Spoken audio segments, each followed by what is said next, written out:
metode yang digunakan untuk mempelajari perubahan sifat fisika suatu bahan sebagai fungsi waktu dan suhu ketika bahan tersebut dipanaskan atau didinginkan. Teknik ini melibatkan penggunaan panas untuk mempelajari sifat-sifat termal dari nanomaterialis seperti titik leleh, kristalisasi, dan dekomposisi. Ada 4 metode utama analisis termal, yaitu DTA, DSC, DGA, dan TMA.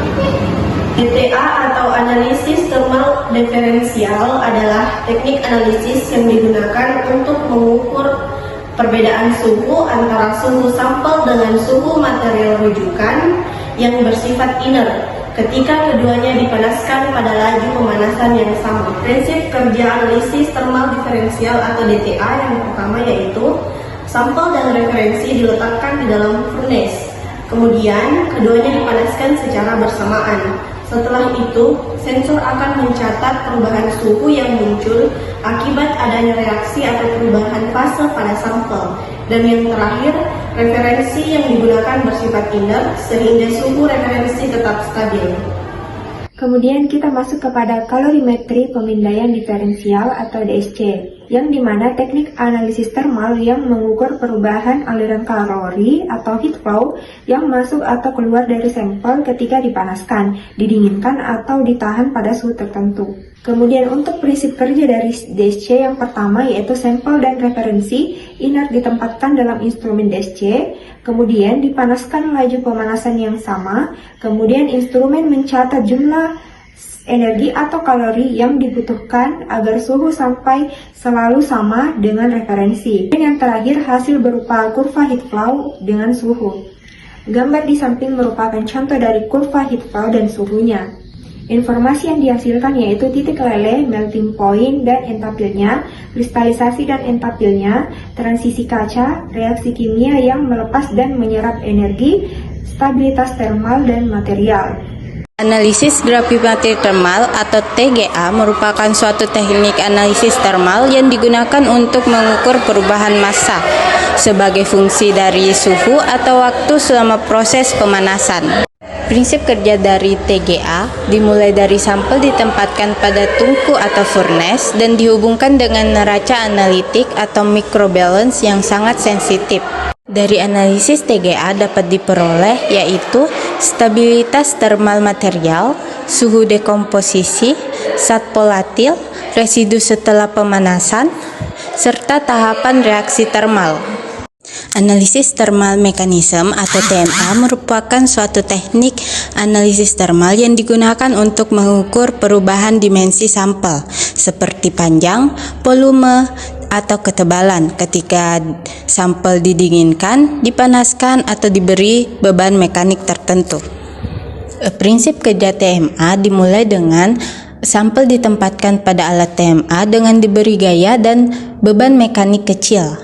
Ketika suhunya mulai berubah, sampel akan mengalami pemuaian, penyusutan, transisi kaca atau TG, dan pelunakan.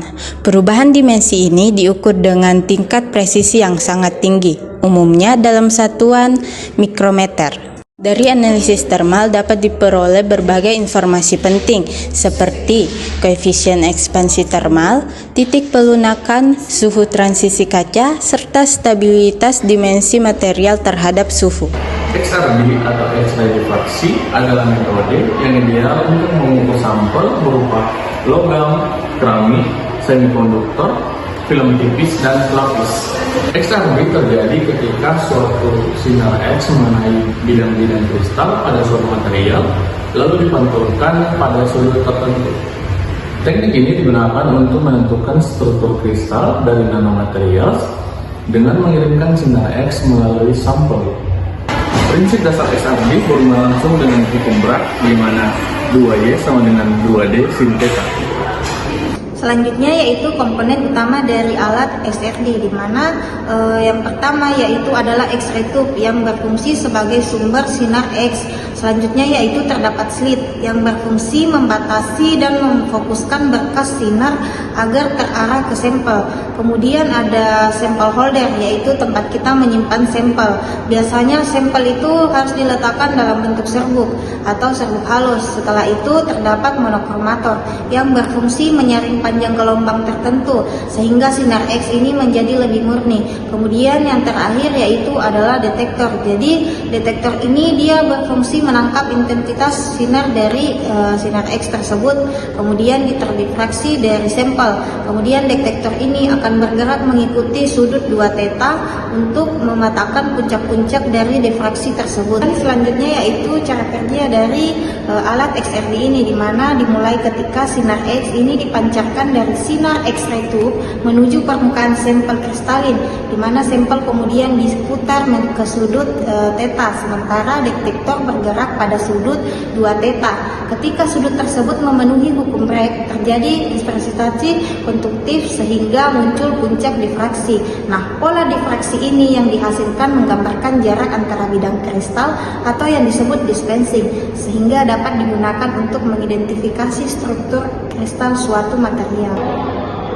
Baik, ada pun data yang diperoleh dari XRD ini. Yang pertama, identifikasi senyawa atau identification. Yang kedua ada struktur kristal. Yang ketiga ada struktur kristalit. Yang keempat ada derajat kristalinitas dan pegangan isi. Baik, adapun kesimpulan dari analisis thermal BTA, DSC, TGA, dan TMA ini memberikan informasi mengenai perubahan sifat fisik dan kimia material saat dipanaskan, termasuk titik leleh, kristalisasi, stabilitas termal, perubahan massa, dan sifat mekanik. Sedangkan X-ray diffraksi atau XRD ini digunakan untuk menentukan fase kristal, struktur kristal, ukuran kristalin, serta parameter isi melalui diffraksi sinar X. Kemudian kombinasi kedua teknik ini memberikan gambaran lengkap tentang karakteristik material, sehingga sangat penting dalam penelitian, pengembangan, dan kontrol kualitas produk farmasi.